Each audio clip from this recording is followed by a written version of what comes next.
Global trade and technology council India GTTCI का राजभवन में उपस्थित आमंत्रित सदस्यों को मैं हार्दिक स्वागत करता हूँ। इस कार्यक्रम में उपस्थित डॉक्टर गौरव गुप्ता, संस्थापक अध्यक्ष global trade and technology council India, Shrimati Pinal Wankhede, सलाहकार GTTCI महाराष्ट्र, सुश्री ऐश्वर्या वानखेड़े सचदेवा, संस्थापक अध्यक्ष GTTCI महाराष्ट्र, श्री विक्रांत चंदवाडकर, उपाध्यक्ष GTTCI महाराष्ट्र, CA सुयोग बागुल, कोषाध्यक्ष डॉक्टर संदीप मरवा, GTTCI बोर्ड के सभी सदस्य। सबसे पहले मैं महाराष्ट्र के global trade and technology council in India Maharashtra के शुभारंभ से जुड़कर खुशी हो रही है।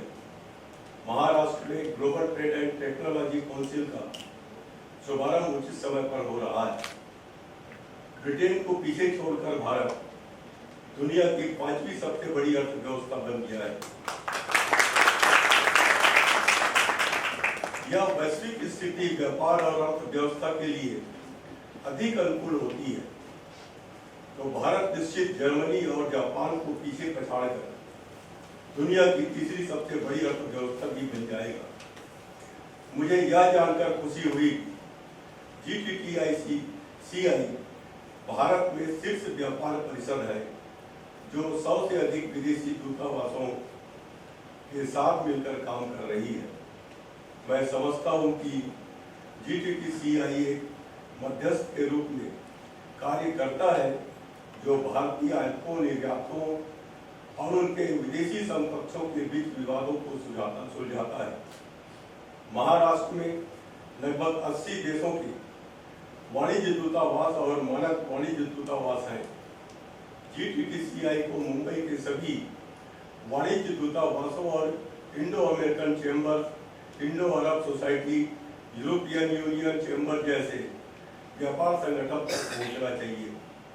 मुझे बताया गया है कि GTTCI के महाराष्ट्र सेक्टर का उद्देश्य महाराष्ट्र में वैश्विक ध्यान, निवेश और व्यापार के अवसर को आकर्षित करना है। यह जानकर अच्छा लगा कि आपका लक्ष्य महाराष्ट्र के उभरते युवा उद्योगों, स्टार्टअप को वैश्विक स्तर अवसरों और व्यापार नेतृत्व से जोड़ने के लिए एक वैश्विक मंच प्रदान करना है। महाराष्ट्र के राज्यपाल के रूप में मैं अक्सर विभिन्न देशों के राष्ट्र अध्यक्षों और शासन अध्यक्षों का राजभवन में स्वागत करता हूं। आज शाम को भी हम भूटान में इसका स्वागत करने जा रहे हैं। मैं विभिन्न देशों के राजदूतों, महावाणिज्य दूतों और सांसदों से भी मिलता हूं। पिछले 10 वर्षों में भारत के प्रति दुनिया की धारणा बदली है।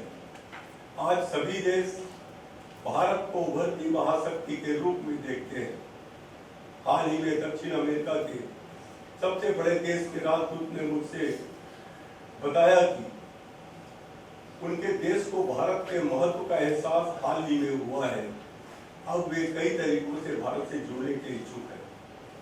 जर्मनी के महावाणिज्य दूत ने मुझे बताया कि उनका देश तेजी से उम्रदराज हो रहा है और उन्हें स्वास्थ्य और प्रोफेशनल, नर्सेस, इंजीनियर्स और यहाँ तक कि पढ़ाई और कुशल श्रमिकों की अपनी आवश्यकताओं को पूरा करने के लिए हर साल भारत से न्यूनतम 4 लाख कुशल जनशक्ति की आवश्यकता है।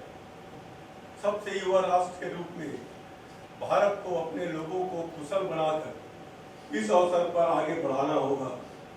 Global trade and technology council India को उद्योगों और विश्वविद्यालयों के साथ काम करना चाहिए और हमारे युवाओं को कौशल प्रदान करना चाहिए।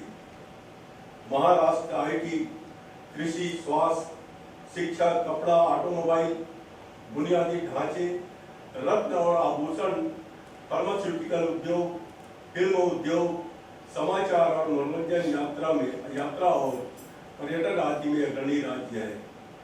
मेरा आपसे अनुरोध है कि परिषद विभिन्न देशों के बीच भारत की ताकत का मार्केटिंग करने के लिए अच्छा काम करें। मैं आपसे अपील करूंगा कि आप महाराष्ट्र सरकार के साथ मिलकर काम करें और महाराष्ट्र को $1 ट्रिलियन की अर्थव्यवस्था बनाने की उनके प्रयासों में सहायता करें। अंत में मैं परिषद के उन महाराष्ट्र राज्य में शुभारंभ के अवसर पर हार्दिक बधाई देता हूँ और आप सभी के भविष्य के प्रयासों में सफलता की कामना करता हूँ। धन्यवाद।